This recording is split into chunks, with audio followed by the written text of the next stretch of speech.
It's safe to say that this isn't exactly one of DC's most popular superheroes. But hey, Marvel did it with unknown heroes, and people like Marvel, so we can do it too! Stop it! Believe it or not, plans for a film adaptation of the character, who isn't just Shazam because it has an exclamation mark, so it's Shazam! Dates all the way back to the early 2000s. The story follows Billy Batson, who gets given magical powers, which means that he can now transform into a beefed up superhero just by shouting Shazam. However, this catches the attention of Dr. Thaddeus Sivana, played by Red Mist's dad from Kick-Ass, and Billy must fight to stop the good doctor from getting hold of his magical abilities. I know I don't look like me. A wizard made me look like Maybe don't start with the wizard, it's just gonna make her more confused. New Line Cinema, who were looking to break into the superhero scene, commissioned an adaptation of Shazam! With Princess Bride author William Goldman set to write the script. However, Goldman left the project early on into the process, so a number of other writers were brought on to help finish his work, including Alex Sokolow, Joel Cohen, Brian Goluboff and John August, finally producing a finished script in August 2008. The movie was then quickly put into pre-production, being an action comedy that would tell the origin story of the Shazam character, then known by his original name, Captain Marvel. Captain Marvel, did you say Captain Marvel? I'll kill you! Wait, how did DC not get sued for that? Disclaimer, DC's character Captain Marvel was actually created just a few months after Marvel Comics was founded, so it's likely that they was actually working on this before the company was made, but because DC is shit, I'm going to accuse them of building a time machine, going into the future and completely ripping them off. But shit, if they can get away with spoofing our old buddy Cap in the finished product, all's fair game. Literally! With Peter Segal attached to direct, and even The Rock was in talks to appear as the film's villain, Black Adam. The Rock in a DC film. So stupid like that would ever happen. That's enough, Thad. However, after New Line was absorbed into Warner Brothers during the course of development, and due to the failure of their light-hearted family film Speed Racer combined with the recent success of The Dark Knight, I forgot where I was going with this. Forget it. They pressured the writers to make the movie darker and more serious, but the writers were all unwilling to do so, leading to all of them departing the project. Not so good. Jeff Johns and Bill Birch were then brought in to rewrite the script in 2009, with Segal remaining on as director, but they still couldn't finalise the script and even considered converting it into a television pilot.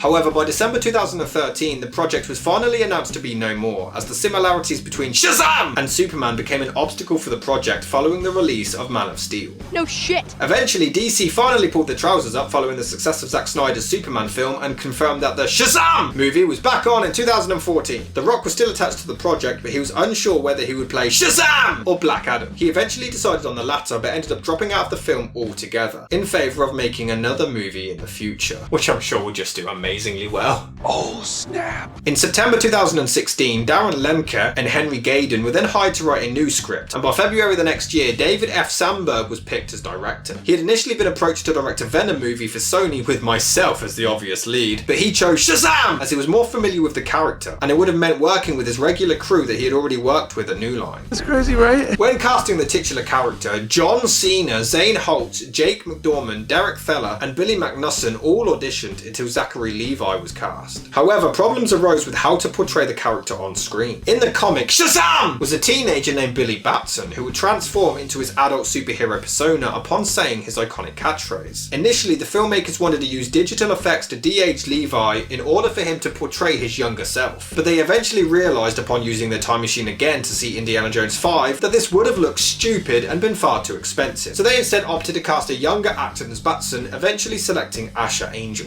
That's what happens when you suck! Filming began in Toronto in January 2018 and wrapped in mid-May that same year, and Shazam was released on April the 5th, 2019. The movie was a reasonable hit, grossing $367 million against a budget of just $90 million, and the reviews were very positive, especially for the lighter tone and Levi's performance.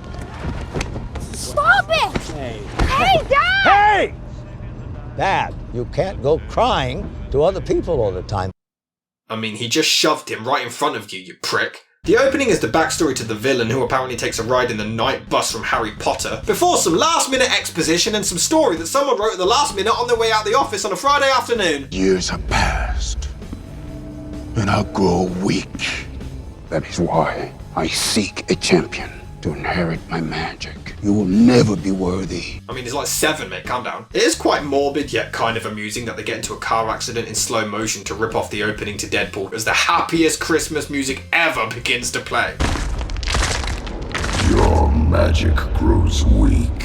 Wait, what? is this, a level in Crystal Maze? It's supposed to be a DC Hollywood blockbuster. Billy is a pretty entertaining kid, tricking the dumbest cops alive to lock them inside a store and nearly jacks their car. And he came from the worst mum in the world who doesn't even seem to notice that her son is missing. No, seriously. He finds her later and she even claims to have looked for him during this, but when? He lets go of your hand and then you don't realise that he's gone? She does confess to giving him up, as she felt like his life would be far better off without her. And I must admit, for a dumb superhero film, I do kind of appreciate the fact that they didn't go for the obvious cliched happy ever after with his mum. Instead, he gets taken in by a foster family, and his obsession with finding his mother makes him realise that blood doesn't always make family. And it is a pretty decent message. I am watching DC, right? Even though it's revealed that he hasn't found his mum because he was using a maiden name. I don't know, I just think if he's this good a detective, he would have thought to try checking that at some point, the little idiot. Oh, how quaint. That's the thing, I'm actually quite invested in the stuff with Billy. His hunt for his mum, his need for acceptance. Yeah, it's a bit overdone, but the kid gives a great performance and it's decent enough motivation for me to care and want to support him. But all of the wizard stuff I don't really care for. How is it a superhero movie and I'm more invested in the teen drama bullshit than the magic crap? But it is a nice change because in the first 7 movies that I've watched, this is the only one where they look like they're actually enjoying making it.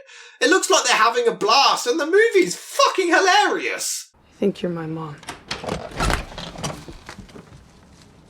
Lay your hands on my staff. Gross. Yeah, Mr. Mugger guy, give the old lady her purse back. I'm your age, and he didn't get a chance to take it because I didn't let him take it.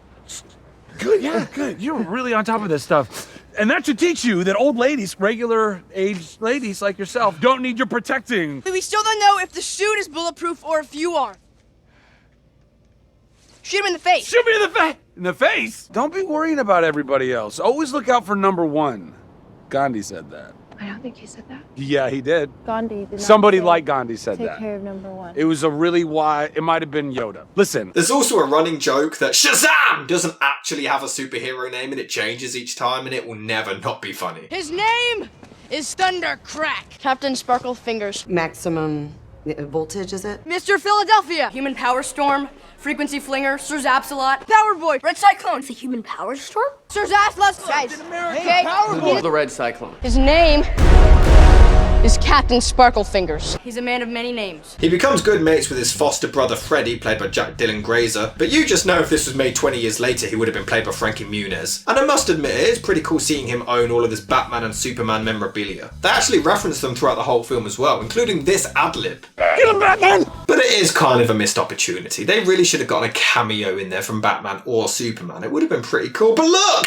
There's Henry Cavill! So yeah, that counts. It's him, yeah.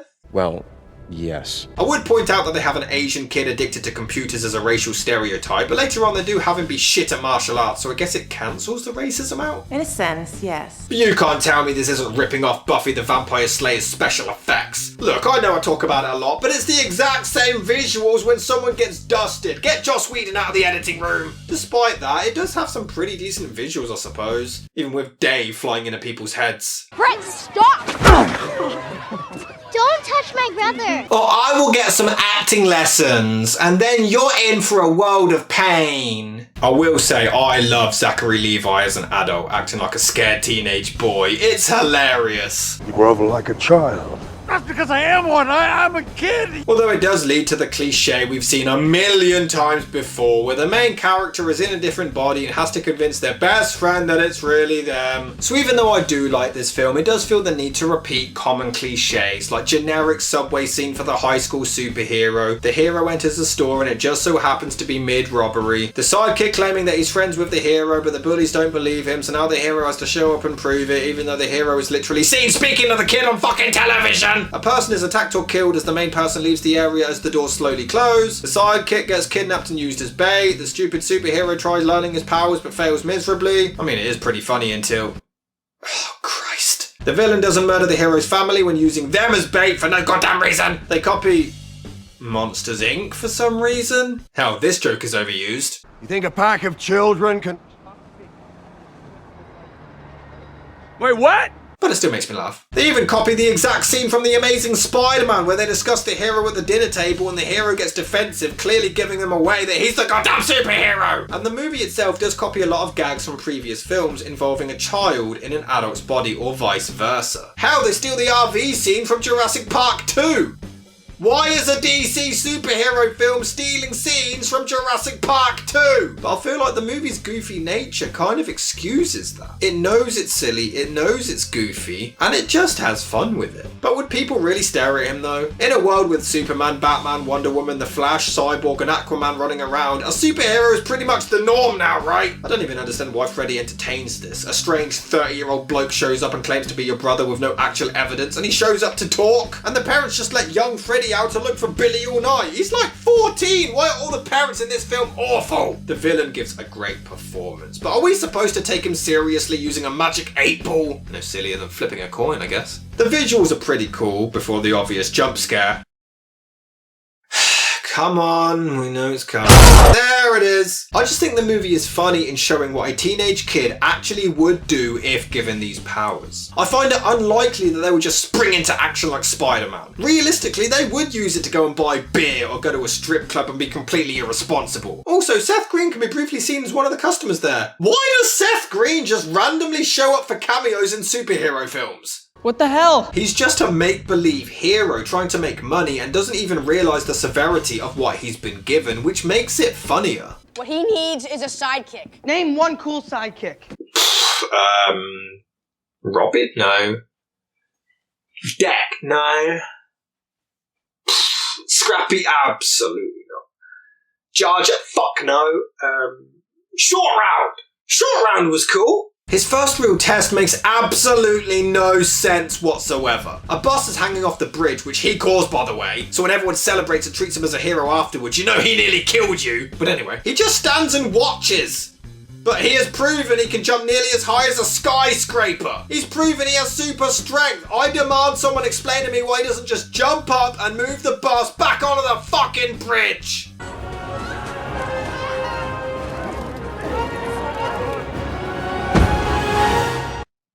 Okay, it was just so they could make that one joke, wasn't it? Which was mildly funny.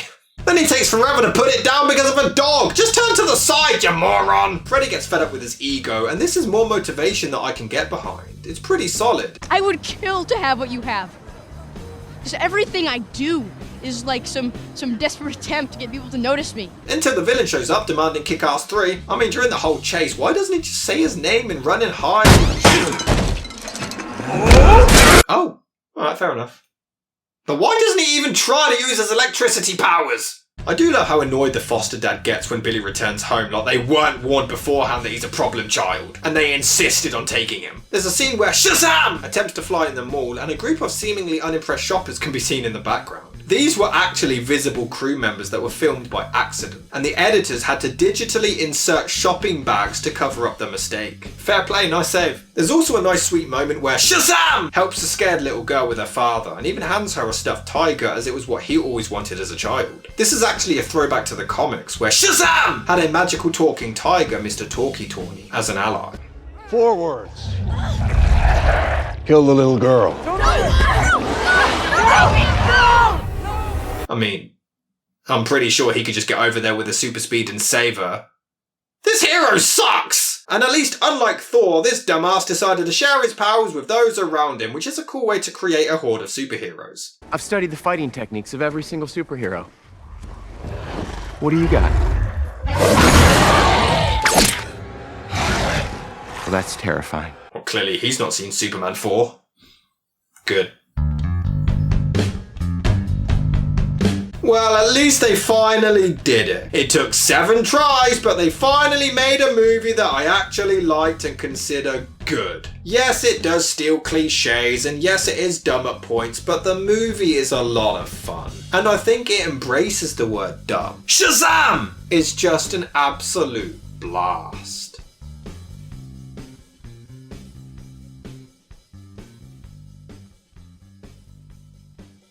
We got one, guys! Now I'm gonna get judged by all of you. You like Shazam, but not Wonder Woman?